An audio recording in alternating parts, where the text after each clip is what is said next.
are suffering. I went to PDEC in Canada, which is the largest mining exhibition. I went to Indaba. I went to London, the Africa on top. Yeah? Everybody is telling me, we are ready, we know the market is down, but we are serious. I met with Rio Tinto, I met with Vale. They said, Waziri, show us, is there concession available? If you come to our map, all the concessions are blocked. People are hoarding the Kenyan resource. So we looked at the issues, and here is Mutiso and his team. They looked at the issues. Some of them have even expired 5 years later, but they have not been deleted from the map. So what we have done was to clean up only.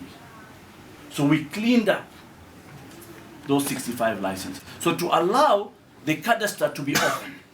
If it's Rio Tinto, if it's Vale, we'll go through the cadastre to apply. Now, when we cleaned up, there were a few appeals that came to us. We said, if you're a serious investor and you're on the ground, and by mistake we cancelled your license, we will reinstate you immediately. But when we come on the ground and you're not there, and remember, by then we have already given notices to all these investors, and majority of them are local investors. They're not foreign investors. We have given them notices. They don't respond. A good example is Red Rock in Mid-Migori. Mid-Migori's license is almost 30 years old.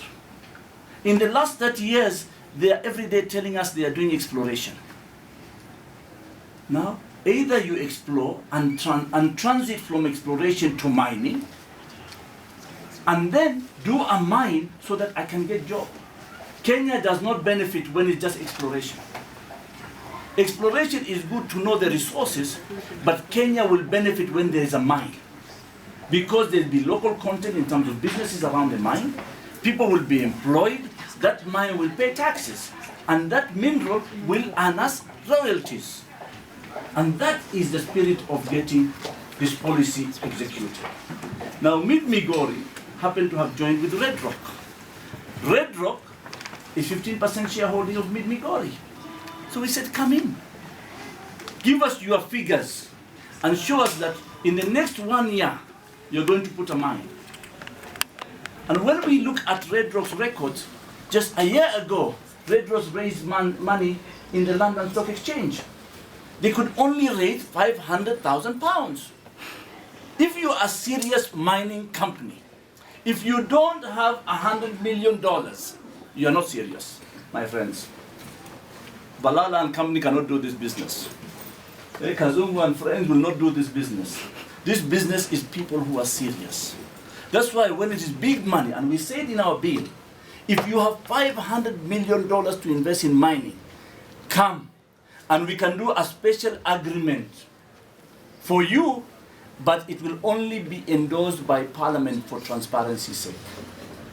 But if you come with just $50,000, $100,000 and $20,000 or even $100 million and you want to be exempted of all taxes, then what's the use of us doing mining when you don't want to pay taxes? And that's the challenge I have to some of these guys. You want to be tax-free for 10 years. And the life of the mine is 13 years, my friends. Kenyans, tell me. If the life of the mine is 13 years, and you want to be tax-free for 10 years, then when will Kenya benefit from this? Unfortunately, Waziri, I have not been very good, probably, because my passion was to defend what is right. And I wanted right for the investor, I wanted right for the Kenyan and the country, yeah? And I want to be a regulator who is fair. Yeah? But maybe sometimes I'm misjudged, but my intention was to do things right.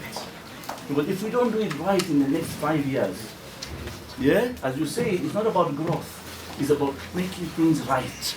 So that when we do it right, because this industry lives beyond even governments.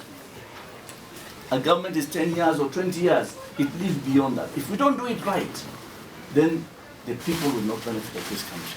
That's why, unfortunately, you go to countries where resources are huge, Western Africa and Central Africa, and people are languishing in poverty. It's so painful. When I go there and I see it, I am sad that week because of the agony I see of our people. And we can't allow it anymore. I think we have the capacity to bring change and to change it, but we have to also be fair regulators so that we have no interest, so that we don't compromise our regulation because we have interest either of friends or of proxies. We have to keep out those issues.